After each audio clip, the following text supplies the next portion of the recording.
Thank you. Thanks very much. And it's nice to be invited here to speak at a women's event. And it was fantastic to follow Anna, actually, because I would have loved to have said some of those things. And yeah, it was really nice to hear that. I'm also going to agree with Melissa, something she said about how different it is when you're in a setting that's women in a political setting, women in a power setting, women generally in a public setting. Because I often find when I'm speaking on panels and there are other women there, there's a sort of little sneaky sisterhood that goes on that cuts across the sort of power divide and the political divide that's also there. And quite often you'll find the woman is quite supportive even though she's opposing you in some things. We'll see if we can manage that later on. And in the campaign as well, because I'm also standing to be a European MEP next year. So anyway, I think my job here today is to explain to you how women work in the Green Party. And particularly, I think I can be proud to say that women have at least an equal place in the Green Party, if not actually a dominant place. So I'm going to explain some of the roles that women have played and why I think that gives us a claim to say women have equal power in our party. And then I'm going to go on to think a little bit about how I think that comes about and what it is about the way we do our politics that has enabled women to be the equal of men in the Green Party. So, just looking back to when the Greens first started getting elected to significant positions, the first two people who were elected to a really powerful position were Caroline Lucas and Jean Lambert, who became the party's first Green MEPs in 1999. Both women, don't have to say that. And then Caroline moved on, of course, to be our first MP in 2010, and she was also the first leader of the party. So as I was getting more involved in politics, the people I was looking to as role models, the people who were in the public eye representing the Green Party, were actually both women. More recently, we've had an internal selection process to choose who we'd put on our list in a sort of begging process to get somebody into the House of Lords, because that is obviously a totally undemocratic house. And through a completely open ballot process, Jenny Jones, who was a member of the Greater London Authority, actually became selected as our candidate, so she's our first member of the upper house. Here in the southwest, we had another open selection without any kind of quotas in order to choose our European candidates, and the two top people on that list, again, were women, myself and Emily McIver from Exeter. So I feel this is a pretty impressive record, actually, that we have, without any kind of quota system, without any attempt to make it that there's going to be equality, we actually, in fact, we don't really have equality, and that's something I'm going to come back to later on. We have an awful lot of dominant women in the party. It's not just the case in the UK. If you look across the Atlantic, Jill Stein, who is the US presidential candidate, also a woman, and recently Elizabeth May was elected as the first Green MP in Canada. If we look to the European Parliament, we also see that there is a fairly good gender balance, and the Greens in the European Parliament state that ensuring gender balance is a priority for the group. There are 28 female and 30 male MEPs, while the group has male and female co-presidents. So that is something that we often do. We often say that if we're going to have people constantly in the public eye, we do have one man and one woman. And we've similarly had that in our party. I think one of the proudest moments for me in the party was when we elected our second leader, who was Natalie Bennett, who I think has been here on a number of occasions. And so actually a woman leader handed over to a woman leader, and obviously that's a first for British politics and something that made me very proud of my party. So, okay, I've been boasting about how great things are. Why is it that I think our party manages to encourage women and enable women in this way? I actually think it's much more about processes and the culture of politics, and much less about structures and quotas. I think that if you have the wrong culture, if you have a culture that's about divisiveness and ultra competition and attacking each other, then you are not going to get women to succeed in that culture, no matter how many quotas you have, no matter how you zip your lists. Getting women to succeed in politics is about making politics the way women feel comfortable, doing politics in a way women are comfortable with. Now when I came into the party, we had a thing, anyway, we don't have it anymore, but it was called Oh Wow, Other Ways of Working. And this was one of the things about the Green Party that was ridiculed by the media, that we actually sat down and thought about how we did our work. But actually what Oh Wow was about including everybody in the discussion, about having open processes, about making sure that there was respect for people in debate. It was about training all sorts of different people to chair meetings, so that you had meetings chaired according to different people's culture, and that when people came into that meeting, they saw somebody like them chairing the meeting sometimes, rather than always looking at somebody who wasn't like them, always in that position of power. One of the most important things that Oh Wow brought to our party was this idea of attunement. So every time we start a meeting, we have a minute's attunement. And of course, when we're at party conference, the cameras come in and they always find somebody with a beard at this point, and they look at them, you know, looking really silent. How ridiculous the Greens are to sit there thinking about what they're going to do before they get on and shout at each other, is the kind of implication. But actually, I think that attunement's really important. It gives you a chance to focus, it gives you a chance to sit there and actually remember what you're doing, remember what you agree about, rather than thinking about your disagreements, which is all too common in politics.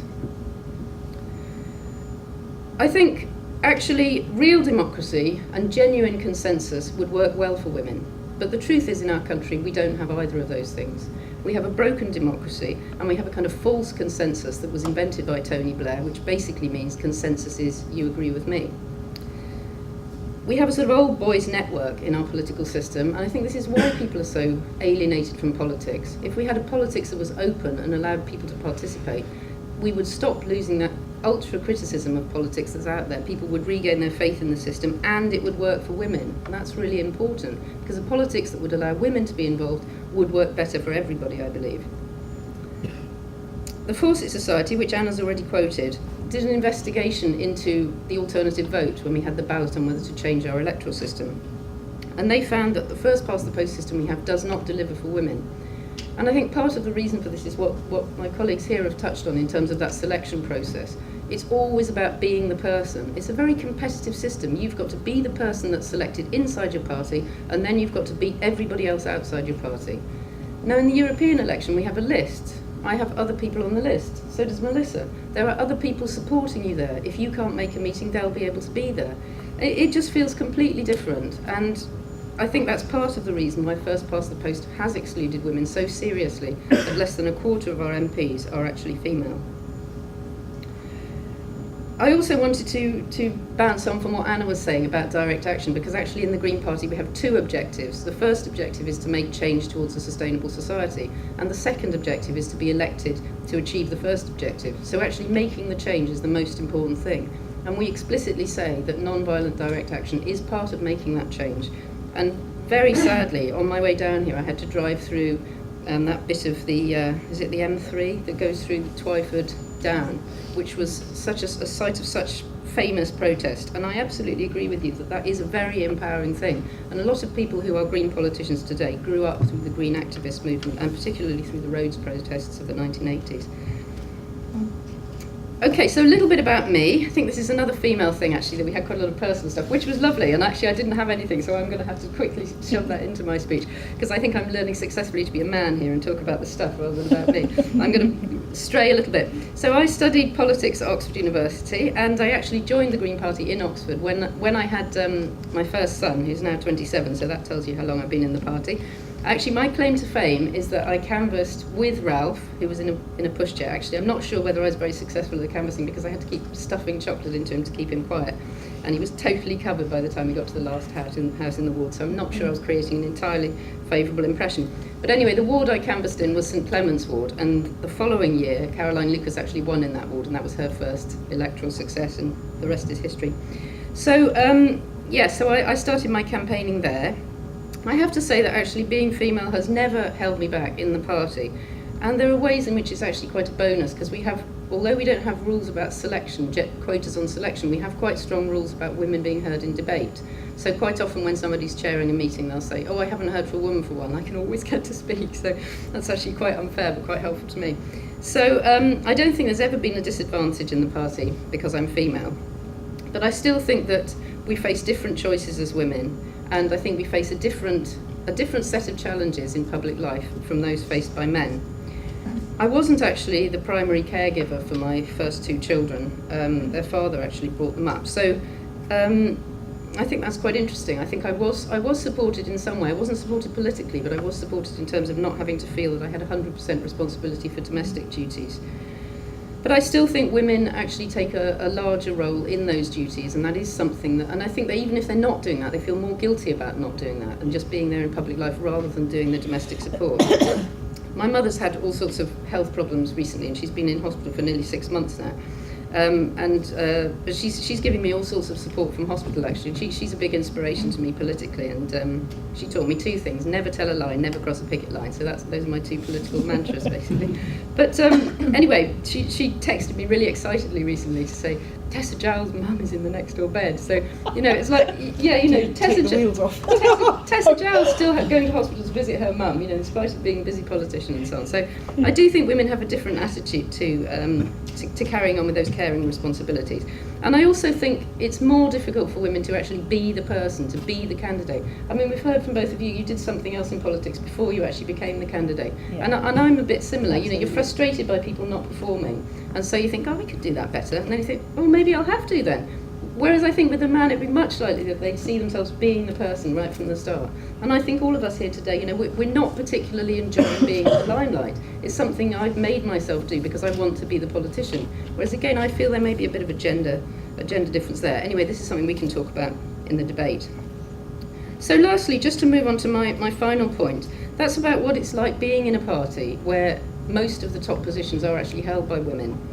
Now, as I've already said, it's very inspiring. It makes it easy for me to feel I should be the candidate. I should be the person putting myself forward because there's people I can use as role models. But actually, it is a bit of a problem in our party, I think, for men to come forward and to feel that confidence. And that's also quite interesting to reflect on, being in that position of being the dominant gender, which I think effectively is what I am in the Green Party. There are all sorts of gossipy things I could say about that, but I won't say those. But even so, even though I think that's true in terms of the culture of my party, I still think there's a social problem. I still think there are a lot of social difficulties that women face. And perhaps the most difficult one is finding men who are prepared to be supportive and prepared to allow you to go out there and do what you want to do and be behind you, rather like you said with your mug, It's quite difficult to find a man who will actually be comfortable with a woman who's doing stuff in public and being more important than him. So I'm going to finish with a positive comment on that, because when I knew I was coming here, I sent a little tweet saying, so proud to be telling people, that the Green Party has all these great women. And I put that on Facebook, and immediately a guy in my local party replied, I'm really proud of that too. I thought, that's great, so that's what I'm going to end up with. Thank you very much.